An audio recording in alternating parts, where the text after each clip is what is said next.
Hi, boys and girls. This is Mrs. Green, and I am going to read you a chapter book called Homer Price by Robert McCloskey. This is a really old book that I've always read to my classes, and it was published in 1943, before I was born. But it's a really good story, and I think you'll enjoy it. The first chapter is called The Case of the Sensational Scent. About 2 miles outside of Centerburg, where Route 50 meets Route 56A, there lives a boy named Homer. Homer's father owns a tourist camp. Homer's mother cooks fried chicken and hamburgers in the lunchroom and takes care of the tourist cabins, while his father takes care of the filling station. Homer does odd jobs about the place. Sometimes he washes windshields of cars to help his father, and sometimes he sweeps out cabins or takes care of the lunchroom to help his mother. When Homer isn't going to school or doing odd jobs or playing with other boys, he works on his hobby, which is building radios. He has a workshop in one corner of his room where he works in the evenings. Before going to bed at night, he usually goes down to the kitchen to have a glass of milk and cookies because working on radios makes him hungry. Tabby, the family cat, usually comes around for something to eat too. One night, Homer came down and opened the icebox door and poured a saucer of milk for Tabby and a glass of milk for himself. He put the bottle back and looked to see if there was anything interesting on the other shelves. He heard footsteps and felt something soft brush his leg, so he reached down to pet Tabby. When he looked down, the animal drinking the milk certainly wasn't a cat. It was a skunk. Homer was startled just a little, but he didn't make any sudden motions because he remembered what he had read about skunks. They can make a very strong smell that people and other animals don't like, but the smell is only for protection, and if you don't frighten them or hurt them, they are usually pretty friendly. While the skunk finished drinking the saucer of milk, Homer decided to keep it for a pet because he had read somewhere that skunks become excellent pets if you treat them kindly. He decided to name the skunk Aroma. Then he poured out some more milk for Aroma and had some milk for himself. Aroma finished the second saucer of milk, licked his mouth, and calmly started to walk away.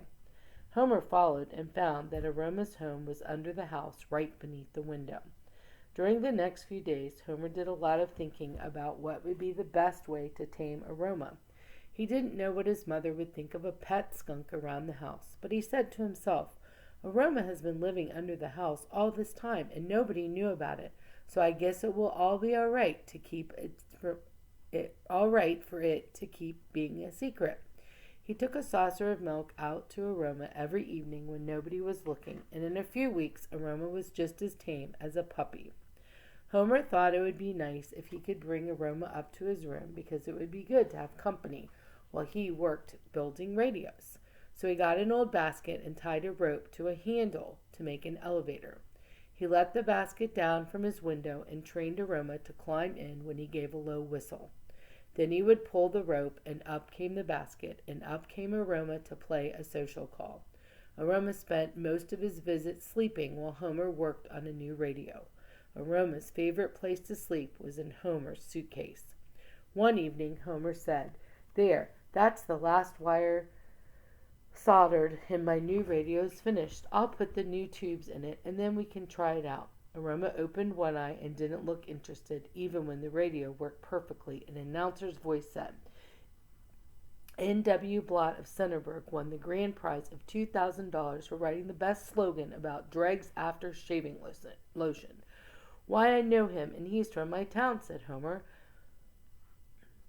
Aroma still looked uninterested while the announcer said that next week they would broadcast the Dregs program from Centerburg and that Mr. Dregs himself would give Mr. N.W. Blott the $2,000 cash and 12 bottles of Dregs lotion for thinking up the best advertising slogan.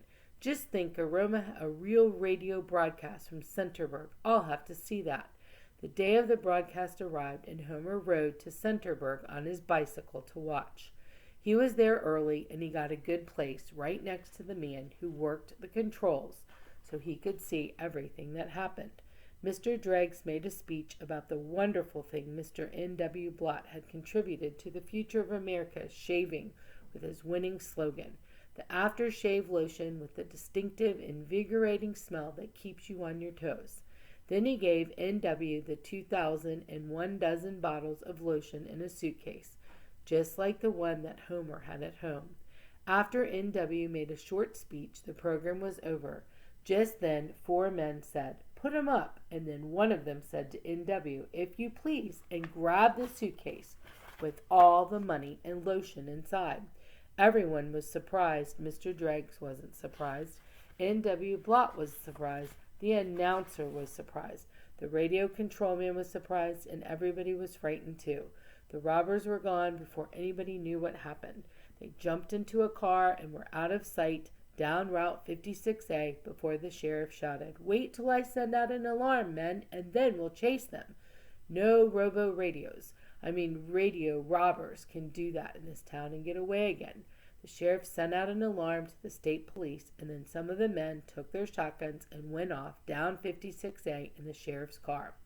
Homer waited around until the sheriff and the men came back, and the sheriff said, "They got clean away. There's not hide or hair of them the whole length of 56 or 56A. While they were eating dinner that evening, Homer told the family about what had happened in town. After helping with the dishes, he went up to his room, and after he pulled Aroma up in the basket, he listened to the news report of the robbery on his new radio. "The police are baffled," the news commentator said. "Mr. N.W. Blott is offering half of the prize money and 6 bottles of lotion to anyone who helps him get his prize back. Aroma, if we could just catch those robbers, we would have enough money to build lots of radios and even a television receiver." Homer decided that he better go to bed instead of trying to think of a way to catch the robbers. He was going to get up more early the next morning and go fishing. He woke up before it was light, slipped on his pants, and ate a bowl of cereal. He found his fishing pole, gave a low whistle for Aroma. Homer put the basket on his bike, and they rode off down 56A. They turned into the woods where the bridge crossed the brook, and Homer parked the bike and started to walk along the brook with Aroma following right along. They fished all morning, but didn't catch anything because the fish weren't biting. They tried all of the best places in the brook, and when they were ready to go home, they decided to go straight through the woods instead of following the brook because the woods path was much shorter.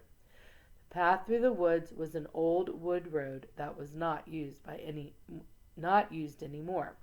It had not been used for years, and almost everybody had forgotten that it was ever built. Before they had gone very far, Homer thought he heard voices. Then he smelled bacon cooking. He thought it was strange because nobody ever came up on the mountains to camp, so he decided to sneak up to investigate. When Homer and Aroma looked around a large rock, they saw 4 men. "Robbers!" whispered Homer, and indeed they were the robbers. I guess they read it, "Robbers," because they whispered. There was the suitcase with the $2,000 and the 1 dozen bottles of aftershave lotion. The robbers had evidently gotten up because they were cooking breakfast over an open fire, and their faces were covered with soapy lather, for they were shaving. Homer was so interested in what the robbers were doing that he forgot to keep an eye on Aroma. The next thing he knew, Aroma had left the hiding place and was walking straight toward the suitcase. He climbed inside, he curled up in the money, and he went right to sleep. The robbers were busy shaving and having a difficult time of it, too, because they had only one little mirror, and they were all stooped over trying to look in it. "I can hardly wait to finish shaving and try some of that fragrant after-shaving lotion," said the first robber. Then the second robber, who had a cramp in his back from stooping over, straightened up. He noticed Aroma. "Look at that thing in our money." "That, my dear friend, is not a thing. It's a musteline mammal, commonly known as a skunk," said the third robber. He had gone to school and studied zoology. "Well, I don't care if it's a thing or a mammal or a skunk. He can't sleep on our money. I'll cook that mammal's goose." Then he picked up a big gun and pointed it at Aroma.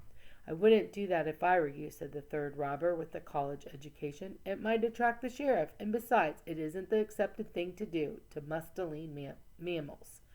So the robbers put a piece of bacon on the end of a stick and tried to coax Aroma out of the suitcase. Aroma just sniffed the bacon, yawned, and went back to sleep. Now the fourth robber picked up a rock and said, "This will scare it away." The rock went sailing through the air and landed with an alarming crash. It missed Aroma, but it broke a half-dozen bottles of Mr. Dregg's lotion. The air was filled with that distinctive, invigorating smell that keeps you on your toes. But mostly, the air was filled with aroma. Everybody ran.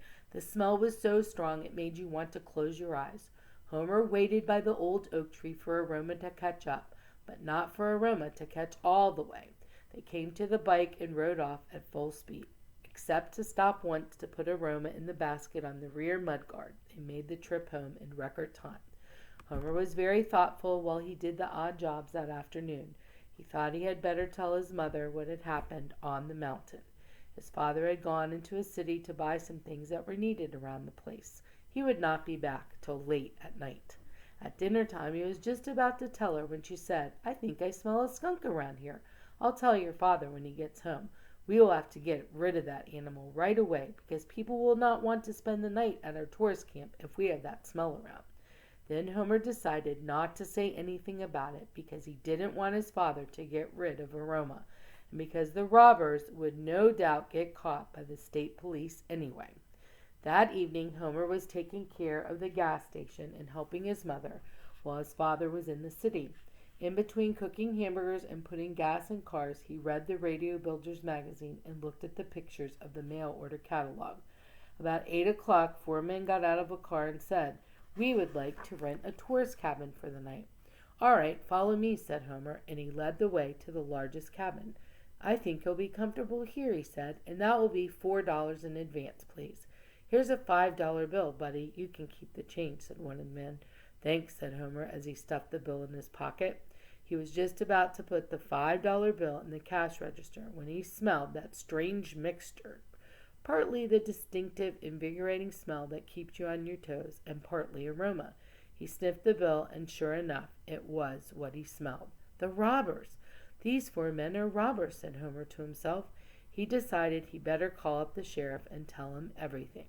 He knew that the sheriff would be down at the barber shop in Centerburg playing checkers and talking politics with his friends, this being Saturday night. He waited until his mother was busy getting an extra blanket for someone because he didn't think it was necessary to frighten her. And then he called the barber shop and asked to talk to the sheriff. "Hello," said Homer to the sheriff. "Those 4 robbers are spending the night out here in our tourist camp. Why don't you come out and arrest them?" "Well, I'll be switched," said the sheriff. "Have they got the money and the lotion?" "Yes." "Well, have they got their guns along too?" "I don't know, but you hold the line a minute and I'll look," said Homer. He slipped out and peeped through the window of the robbers' cabin. They were getting undressed, and their guns were lying on the table and on the chairs and under the bed and on the dresser. Homer slipped back and told the sheriff, "They must have a dozen or 2. "They have, huh? Well, I'll tell you, Sonny, I'm just about to get my hair cut, so you just sort of keep your eye on them, and I'll be out there in about an hour or so. That'll give them some time to sleep, and then the boys and me can ride in and slap the bracelets on them." "Okay, see you later, Sheriff." Later, when his mother came in, Homer said, "Mother, I have some very important business. Do you think you could take care of things for a while?" "Well, I think so," said Homer's mom, "but don't stay away too long." Homer slipped up to a window in the robber's cabin and started keeping an eye on them. They were just getting into bed, and they were not in a very good humor because they had been arguing about how to divide the money and the 6 bottles of lotion. They were afraid that one of the 4 might get up in the night and run away with the money and lotion. They finally decided to sleep, all 4 in a bed, because if one of them got out of bed, it would surely wake the others. It was a tight fit, but they managed to get in and cover up. Put the suitcase with the money and the lotion inside right in the middle of the bed. After they turned out the light, it was very quiet for a long while, and then the first robber said, "You know, this ain't so comfortable sleeping 4 in a bed." "I know," the second robber said, "but it's better than sleeping in the woods where there are mosquitoes and funny little animals that don't smell so nice. You must admit, though, that our present condition could be described as being trifle overcrowded." "Them's my feelings," said the first robber. "We might as well start driving to Mexico because we can't sleep like this. We must ride to the border." "No driving at night makes me nervous," said the second robber. "Me too," said the third, and then they followed a long argument. first and third robbers trying to convince the second and fourth they should go to Mexico. While they were arguing, Homer thought very hard. He guessed that something had better be done pretty quick, or the robbers might decide to go before the sheriff got his hair cut. He thought of a plan, and without making a sound, he slipped away from the window and hurried to Aroma's hole under the house. He whistled softly, and Aroma came out and climbed into the basket. Aroma had calmed down considerably, but she still smelled pretty strong. Homer quietly carried the basket to the spot under the robbers' windows and listened. They didn't notice Homer as he put the basket through the window onto the chair beside the bed. Of course, Aroma immediately crawled out on the bed and took her place in the suitcase. "Stop tickling," said the tall robber, because his feet stuck out and Aroma's tail was resting on his toes. "I'm not tickling you," said the second, "but say, I think I smell that animal. Now that you mention it, I smell it too." Then as the robber turned on the light, Homer shouted, "You do smell that animal, and please don't make any sudden movement, because he excites easily." "The sheriff will be here in a few minutes," said Homer bravely. But 5 minutes later, the sheriff had not shown up. The robbers were getting restless, and Aroma was tapping her foot and getting excited. Homer began to be disturbed about what his mother would say if Aroma smelled up one of her largest and best tourist cabins. So he thought of a plan. He climbed through the window, he gathered the guns, he put them in the basket. He gathered up the robbers' clothes and tossed them out the window. After picking out one of the larger guns, Homer waved it in the direction of the robbers. "You may come out from under the covers now and hold your hands up." The robbers gingerly lifted the covers and peeked out, and they carefully climbed out of bed so not to disturb Aroma. "We didn't mean to," mumbled the first robber, "and we'll give back the money," said the second. "Our early environment is responsible for our actions," said the educated robber. "I'm sorry," Homer said, "but I'll have to take you to the sheriff." He motioned with the gun and demanded that the fourth robber pick up the suitcase with the prize money and lotion. "Forward march." "Must we go in our pajamas?" cried one. "Without our shoes?" wailed another. "Aroma's getting excited," Homer reminded them, and the robbers started marching without any more arguing. But they did grumble and groan about walking on gravel with bare feet. Robbers aren't accustomed to going without shoes, and they couldn't have run away even if Homer and Aroma hadn't been there to guard them. First came the first robber with his hands up, then the second, then the third, and the fourth, and carrying the suitcase. And last of all came Homer carrying the basket with the guns. He marched them straight down 56A, up the main street of Centerburg. They turned into the barber shop where the sheriff was getting his hair cut, and the boys were sitting around playing checkers. When the sheriff saw them come in the door, he stopped talking about the World Series and said, "We'll all be switched if it ain't the rodeo radio robbers." The sheriff got out of the barber chair with his hair cut up one side and not cut up the other, put handcuffs on the men, and led them to jail. Well, there isn't much more to tell. The newspapers told the story and had headlines saying, "Boy and Pet Skunk Trap Shaving Lotion Robbers by Smell," and the news commentators on the radio told about it too. Homer's father and mother said that Homer could keep Aroma for a pet because instead of hurting business, Aroma had double business. People for miles around are coming to the crossroads where 56 meets 56A just to buy gasoline, eat a hamburger on a home-cooked dinner, and see Aroma. The next time Homer went into Centerburg to get a haircut, he talked the whole thing over again with the sheriff. "Yep," said the sheriff, "that was sure one swell job of smelling. And the next chapter is called The Case of the Cosmic Comet.